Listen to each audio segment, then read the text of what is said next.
ابتدا ہے رب جلیل کے بابرکت نام سے جو دلوں کے بھید خوب جانتا ہے۔ یزید کی عبرتناک موت۔ جولائی 645 عیسوی کو جب یزید پیدا ہوا تو اس کی ماں میسون کی طلاق ہو گئی۔ میسون اپنے بیٹے یزید کو لے کر اپنے قبیلے کلبیہ چلی گئی۔ کلبیہ قبیلہ ابھی نیا نیا مسلمان ہوا تھا، جس وجہ سے ان کے رسم و رواج اور رہن سہن ابھی بالکل عیسائیوں جیسا تھا۔ چنانچہ اسی عیسانیت کے ماحول میں یزید کی پرورش ہوئی۔ یزید بچپن ہی سے بندروں کو پال کر ان سے کھیلتا رہتا۔ جب بڑا ہوا تو اس نے شراب پینا، شطرنج اور بے حیائی کے کاموں میں بھرپور حصہ لیا۔ پیارے دوستو، انتہائی مخالفت کے باوجود بھی یزید 60 ہجری کو تخت نشین ہو گیا۔ تخت پر بیٹھتے ہی یزید نے مدینے کے گورنر اتبا کو خط لکھا کہ عبداللہ بن زبیر، عبد الرحمن بن ابو بکر، عبداللہ بن عمر اور سیدنا امام حسین سے میری بیعت لی جائے۔ جب ان سب نے یزید کی بیعت کرنے سے انکار کیا تو یزید نے دوسرا خط یہ لکھا کہ نواسہ رسول سیدنا امام حسین سے زبردستی بیعت لی جائے۔ اس لیے گورنر مدینہ حضرت امام حسین کے پاس آیا۔ اس نے کہا کہ یزید نے مجھے آپ سے زبردستی بیعت لینے کو کہا ہے۔ جب امام حسین نے دیکھا کہ اگر میں نے یزید کی بات پر بیعت نہ کی تو مدینہ میں قتل و غارت ہو سکتی ہے، تو آپ وہاں سے ہجرت کر کے مکہ پھر کوفہ کی طرف نکل گئے۔ حضرت امام حسین کے ساتھ آپ کے گھر والے اور کچھ صحابہ اکرام بھی موجود تھے، لیکن 18,000 کوفیوں نے حضرت امام حسین کی بیعت توڑ دی، جس کے بعد سے میدان کربلا کا واقعہ پیش آیا تھا۔ میدان کربلا کا واقعہ ہی یزید کا سب سے بڑا گناہ مانا جاتا ہے۔ جب یزید کو پتا چلا کہ حضرت امام حسین کوفہ کی طرف آ رہے ہیں تو یزید نے عبداللہ بن زیاد جیسے سخت دل گورنر کو کوفہ میں مقرر کر دیا۔ ان کو یزید نے کہا تھا کہ حضرت امام حسین سے بیعت لو، اگر وہ میرے ہاتھ پر بیعت نہیں کرتا تو اس سے جنگ کرو۔ عبداللہ ابن زیاد کے حکم کو مانتے ہوئے شمر اور عمر بن سعد نے کربلا کے میدان میں سیدنا حسین اور ان کے ساتھیوں کو 3 دن تک کچھ کھانے پینے کو نہ دیتے ہوئے ان کو شدید پیاس کا احساس دلایا اور ان کو شہید کر دیا گیا۔ میدان کربلا میں شمر جیسے بدبختوں نے ایسا ظلم کیا جس کی مثال تاریخ میں مفسرین لکھتے لکھتے آنسو بہاتے ہیں۔ میدان کربلا میں سیدنا حسین کو شہید کرنے کے بعد ان کی عورتوں کو بھی قید کر لیا گیا، بچوں کو بھی قید کر کے طرح طرح کے ظلم و ستم ڈھائے گئے۔ جب سیدنا حسین کا سر مبارک یزید بدبخت کے سامنے لایا گیا تو اس کمینے نے آپ کے سر مبارک کی بہت ہی توہین کی۔ یزید نے سیدنا حسین کے سر مبارک کو دیکھ کر ایسے ایسے اشعار پڑھے جن کو بیان کرتے ہوئے بعض تاریخ دان یزید کو کافر بھی کہتے ہیں۔ آخر کیا وجہ تھی کہ یزید نے عبداللہ ابن زیاد، شمر اور عمر بن سعد کو اہل بیت کو شہید کرنے کی سزا کیوں نہ دی گئی؟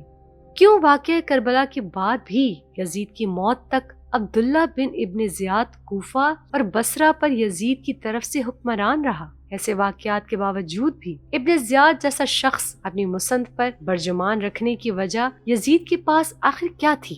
اب 63 ہجری میں مدینے کے لوگ یزید کی بیعت توڑ دیتے ہیں تو یزید کی فوج مدینہ پر حملہ کرتی ہے، جس سے واقعہ ہرا پیش آتا ہے، جس میں 80 صحابہ اکرام، مہاجرین اور انصار میں سے 700 تابعین اور اس کے علاوہ 10,000 مسلمانوں کو بے دردی سے مدینے میں شہید کیا گیا۔ آپ صلی اللہ علیہ وسلم نے فرمایا، جس نے اہل مدینہ کو ڈرایا، اہل مدینہ کو دھمکایا یا مدینہ والوں پر ظلم کیا، اس پر اللہ کی لعنت، اللہ کے فرشتوں کی لعنت اور تمام لعنت کرنے والوں کی لعنت۔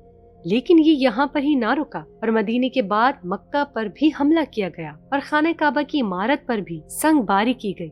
بس پھر یزید کو دی گئی اللہ پاک کی مہلت ختم ہوتی ہے۔ اب اس ظالم، فاسق، فاجر اور شرابی کی موت آتی ہے۔